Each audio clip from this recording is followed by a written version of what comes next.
Hi friends, అందరికీ నమస్కారం. Welcome to my channel. Friends, రైతులకు సంబంధించి ఆంధ్రప్రదేశ్ రాష్ట్ర వ్యాప్తంగా ఉన్న రైతులందరికీ మరొకసారి వారందరి అకౌంట్లో కూడా డబ్బులు అయితే పడబోతున్నాయి. దానికి సంబంధించిన ఇంపార్టెంట్ అప్డేట్ అయితే తెలుసుకుందాము.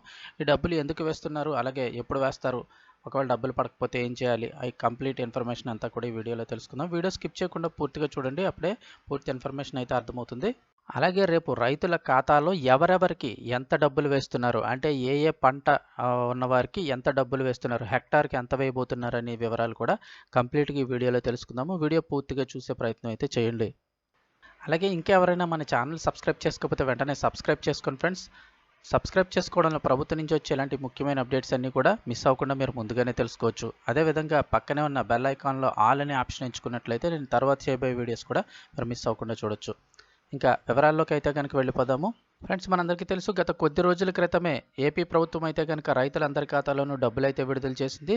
ఎవరైతే రైతులు ఉంటారో వారికి సంబంధించి కేంద్ర రాష్ట్ర ప్రభుత్వాలు కలిపి నిర్వహిస్తున్న రైతు భరోసా కార్యక్రమానికి సంబంధించి అయితే కనుక 5వ విడత 2,000 రూపాయలు రైతులందరి అకౌంట్లో కూడా వేయడం అయితే జరిగింది. సో ఇంకా డబ్బులు అయితే చాలా మందికి పడుతూ వస్తున్నాయి. ఇంకా కొంతమందికి అయితే పడాల్సి ఉందని కూడా చెప్తూ ఉన్నారు. 2,000 రూపాయలు ఎవరైతే ఖచ్చితంగా బ్యాంక్ అకౌంట్లు, ఆధార్ కార్డు జిరాక్సులు అన్నీ కూడా పర్ఫెక్ట్గా ఉంచుకొని ఈకేవైసీ కంప్లీట్ చేసుకుని అదేవిధంగా బ్యాంక్ అకౌంట్కి ఎన్పిసిఐ లింక్ చేసుకుని ఉంటారో అటువంటి వారందరికీ ఎలాంటి లేటు లేకుండా 2,000 రూపాయలు అయితే అకౌంట్లో పడిపోతున్నాయి. ఒకవేళ ఇంకెవరికైనా పడకపోయినట్లయితే కనుక డబ్బులు కొద్ది రోజులు అయితే వెయిట్ చేయండి. ప్రతి ఒక్కరికి కూడా ఆధార్ కార్డు అన్నీ కూడా కరెక్ట్గా ఉన్న వాళ్ళందరికీ ఖచ్చితంగా అమౌంట్లు అయితే పడిపోతాయని చెప్తూ ఉన్నారు.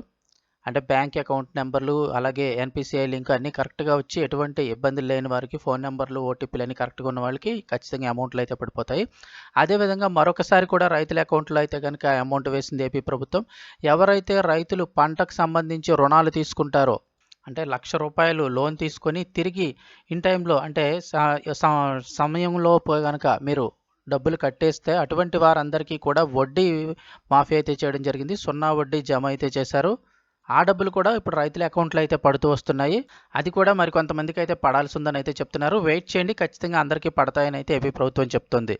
ఇక అలాగే మరొకసారి రేపు డబ్బులు అయితే కనుక రైతుల అకౌంట్లో వేయబోతున్నారు. ఎందుకు వేస్తున్నారు ఏంటి అని చూస్తే, తీవ్ర వర్షాభావం కారణంగా 2023 ఖరీఫ్ సీజన్లో ఏర్పడిన కరువుతో పాటు 2023-24 రబీ సీజన్ ఆరంభంలో మిచాంగు తుఫాన్తో పంటలు కోల్పోయిన రైతులందరికీ కూడా పంట నష్టపరిహారం అందించేందుకైతే రాష్ట్ర ప్రభుత్వం సిద్ధమైంది. దీని ఇన్పుట్ సబ్సిడీ పేరు మీద అయితే ఇస్తూ వస్తున్నారు. ఈ తుఫాన్ల వల్ల, ప్రకృతి వైపరీత్యం వల్ల పంట నష్టం జరిగినప్పుడు రాష్ట్ర ప్రభుత్వం అయితే కనుక అందిస్తోంది సబ్సిడీ, ఇన్పుట్ సబ్సిడీ. ఈ 2 విపత్తుల వల్ల నష్టపోయిన 11,59,000 మంది రైతులకు ఇంచుమించుగా చూసుకుంటే 1,294 కోట్లు అందించేందుకు ఏర్పాట్లు చేసింది. ఈ మేరకు ఈ నెల 6వ తేదీన తాడేపల్లి క్యాంపు కార్యాలయం నుంచి ముఖ్యమంత్రి వైఎస్ జగన్మోహన్ రెడ్డి బటన్ నొక్కి బాధిత రైతులందరికీ కూడా ఈ ఖాతాలకు నేరుగా ఈ డబ్బుల సాయాన్ని అయితే జమ చేయనున్నారు. వైఎస్ఆర్ రైతు భరోసాతో పాటు 0 వడ్డీ కింద రైతన్నలకు 1,294 కోట్లు అందించగా, మరోసారి అన్నదాతలందరికీ కూడా ఇన్పుట్ సబ్సిడీ సాయం అయితే కనుక అందజేస్తున్నారు. ప్రకృతి వైపరీత్యాల వేళ పంటలు కోల్పోయిన రైతులకు ఈ సీజన్, అంటే ఆ సీజన్ ముగియకుండానే పరిహారాన్ని అయితే అందజేస్తుంది ప్రభుత్వం. అలాగే ఏ సీజన్లో జరిగిన నష్టాన్ని అదే సీజన్ ముగిసేలోగా అందజేస్తుందని చెప్తున్నారు. వర్షాభావంతో గత ఏడాది ఖరీఫ్లో 84 లక్షల ఎకరాలకు గాను కేవలం 63 లక్షల ఎకరాల్లోనే పంటలు సాగయ్యాయి. సో ఎవరైతే ఇలాగ పంట నష్టపోయారో అటువంటి వారందరికీ ఇన్పుట్ సబ్సిడీ మేర అయితే కనుక ప్రభుత్వం ఈ యొక్క డబ్బులను అయితే అందజేస్తుంది. ఇక ఎవరైనా ఇప్పటివరకు రైతు భరోసాకు సంబంధించి కానీ, అదేవిధంగా 0 వడ్డీకి సంబంధించి కానీ డబ్బులు పడలేనట్లయితే కనుక మీరు టోల్ ఫ్రీ నెంబర్కి అయితే కనుక ఒకసారి కాల్ చేసి మీ యొక్క వివరాలు చెప్పినట్లయితే వారు ఖచ్చితంగా మీకు సమాధానం అయితే ఇవ్వడం జరుగుతుంది. టోల్ ఫ్రీ నెంబర్ వచ్చి మీరు 1902కైనా కాల్ చేయొచ్చు, అంటే 1902 ఈ నెంబర్కైనా కాల్ చేయొచ్చు. లేదంటే 1100 అంటే 1100 ఈ నెంబర్కైనా కాల్ చేయొచ్చు. ఈ రెండిట్లో ఏ నెంబర్కైనా కాల్ చేసి మీ యొక్క వివరాలు చెప్పి మాకు ఇట్లా డబ్బులు పడలేదు అని మీరు అడిగినట్లయితే ఖచ్చితంగా వారైతే మీకు సమాధానం చెప్తారు. ఏ కారణం వల్ల మీకు డబ్బులు పడడం ఆగింది, లేకపోతే ఇంకా సమయం ఉందా, పడుతుందా లేదా అనే వివరాలు కూడా మీకైతే వారైతే చెప్పడం జరుగుతుంది. ఇక ఇప్పుడు ఇన్పుట్ సబ్సిడీకి సంబంధించి డబ్బులు ఎంత ఇస్తారు ఏంటి అని చూసుకున్నట్లయితే కేంద్రం నిర్ణయించింది ఒక సాయం అయితే కనుక, అంటే ఎవరికెవరికి ఎంత సాయం ఇవ్వాలి అనేది అయితే కేంద్రం నిర్ణయించింది. అయితే కేంద్రం నిర్ణయించిన దానికంటే ఎక్కువ సాయం అందించాలనే లక్ష్యంతో గతంలో ఎన్నడూ లేని విధంగా ఈ పెట్టుబడి రాయితీని అయితే ప్రభుత్వం పెంచింది. వ్యవసాయ భూముల్లో మట్టి, ఇసుక, మేటలు తొలగించేందుకు గతంలో హెక్టార్కు 12,000 ఇవ్వగా, అంటే ఈ వరదల కారణంగా లేదంటే అధిక వర్షాల కారణంగా కూడా వ్యవసాయ భూముల్లో మట్టి లేదా ఇసుక అయితే మేటలు వేసేస్తూ ఉంటుంది.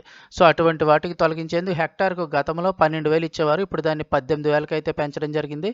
ఇక దెబ్బతిన్న వర్షాధార పంటలకైతే కనుక హెక్టార్కు 6,800 రూపాయలు ఇస్తున్నారు. గతంలో అయితే 6,800 రూపాయలు అయితే పరిహారం ఇచ్చేవారు.